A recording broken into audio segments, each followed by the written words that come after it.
Hi, Angela Wolf here, owner of Angela Wolf Patterns and Online Academy. And you're still in my studio, so welcome.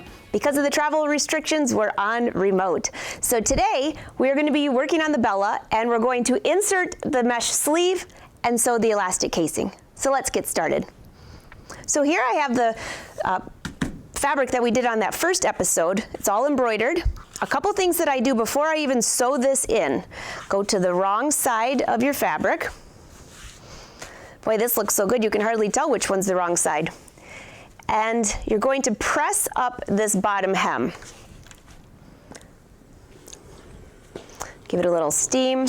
I'm pressing up about 1/2 of an inch. We're going to create the casing for our elastic.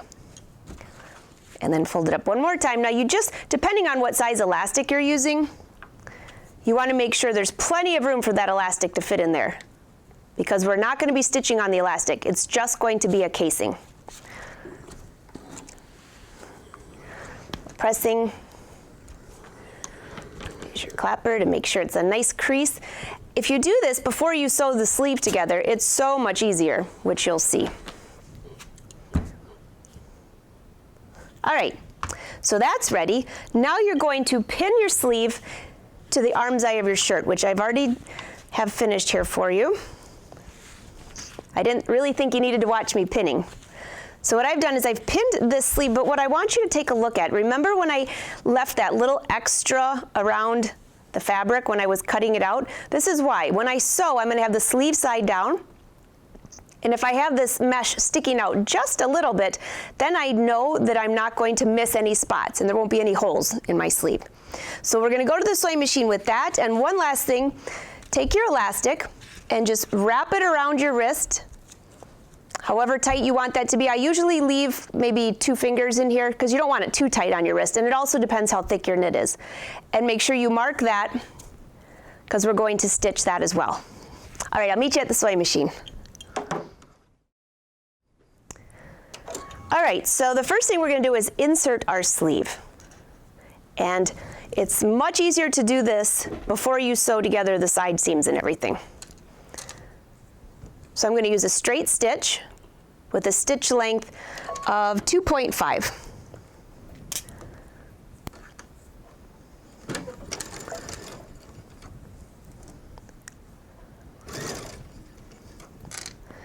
And the mesh can get very tricky to sew, so make sure that it's laying nice and flat.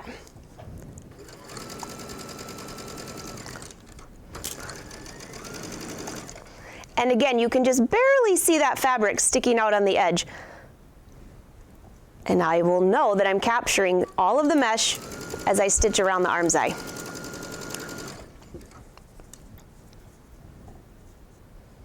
You know I don't like to use pins very often, but when it comes to inserting mesh or silk chiffon into a sleeve, pins are almost a must in order to be able to hold all this fabric in place.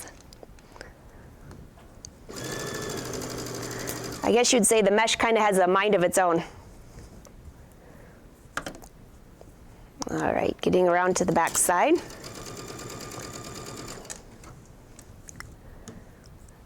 Keep my hands out of the way here.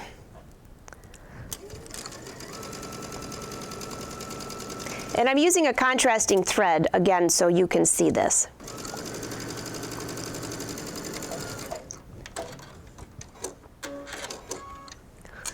Okay, let's see what we have. So we've inserted the sleeve. Now, you don't want this seam allowance sticking out. That kind of doesn't, it just doesn't look good. So depending on your fabric, mine knit does not fray. So if yours does, then you'll want to run this through a serger. But since mine does not fray, my next step, if your fabric is really unruly, you can press the seam allowance towards the garment side. But mine's fine, so I'm just going to finger press my seam allowance towards the garment and run a row of top stitching. So this is where, depending on how fitted your top is, you might want to use a triple stitch. I'm just going to use a straight stitch, but this time I'm changing the stitch length to a 3.0. So as I sew, I'll just stop every couple of inches to make sure that that seam allowance is facing towards the garment.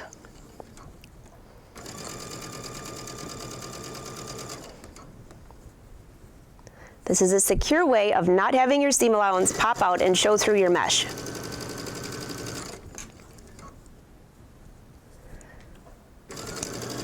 This is the same technique, by the way. In a next episode, we'll be sewing the Bella with silk sleeves, silk chiffon, and this is the exact same thing you'll be doing there.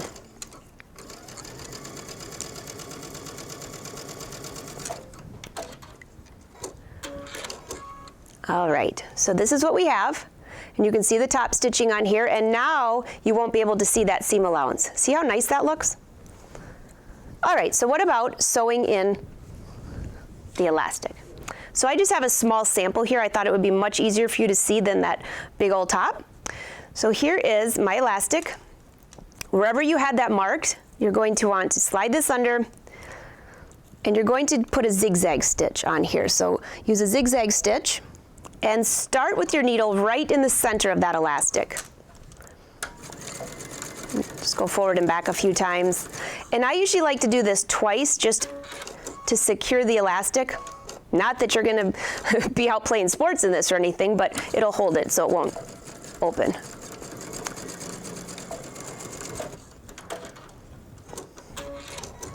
All right, and any extra that you have here, go ahead and just cut off. There you go. Okay, so we already have our pressed up hem that we did first. So slide your elastic in here. And you're going to insert your elastic while you sew this seam. So I'm just going to put a couple pins just to hold this in place. You have to be very careful not to stitch over the elastic though.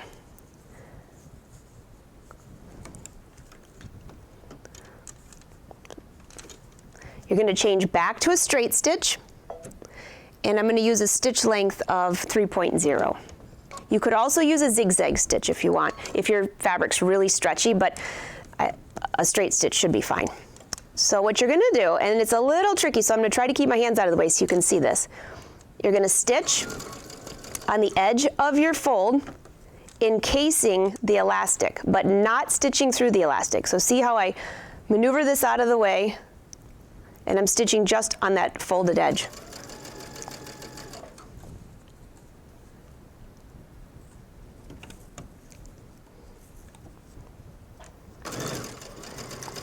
You can definitely see this bright pink thread on here.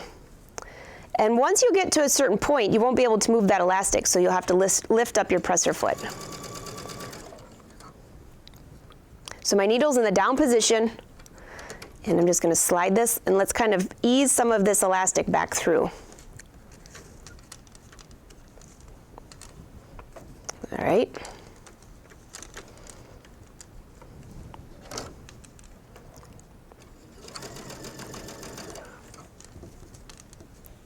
I'm just going to stop this stitch because I think you'll see this better if I just pull this out for a second.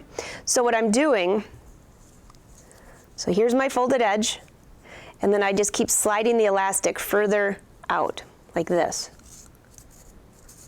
All right, so now my stitch, where I'm stitching, I have flat elastic, so it's all gathered right here right now. So I'll go back under there and finish this.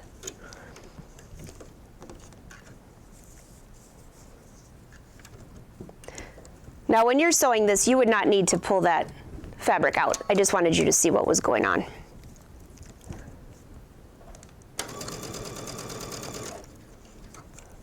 Now depending on what size you're sewing, if your wrist is really tiny, this part can get a little tricky, so just keep stopping and maneuvering the elastic. You've probably seen me do this a few different ways, where I've enclosed the elastic right into the seam before. That's a way too, but this just makes a nice casing, and as you'll see on the sleeve,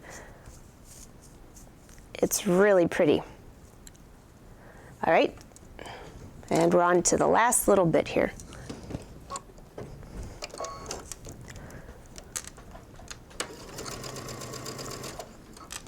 You can see how that pressed crease really makes a difference, because you can just go ahead and stitch. You know exactly where you're going. It's going to be even all the way around. If you were to try to take this mesh and stitch without pressing that up, I'm not so sure it would look that good.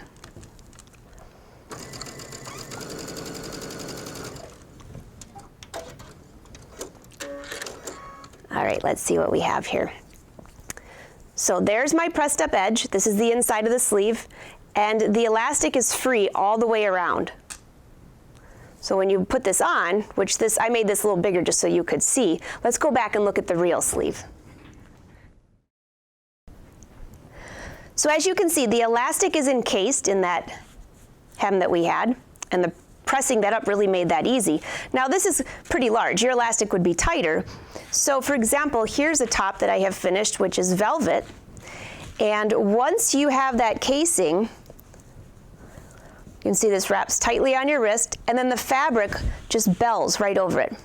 Very flowy. Thus the name of the sleeve, the Bella.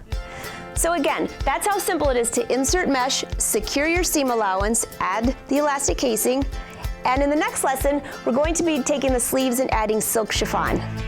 See you then.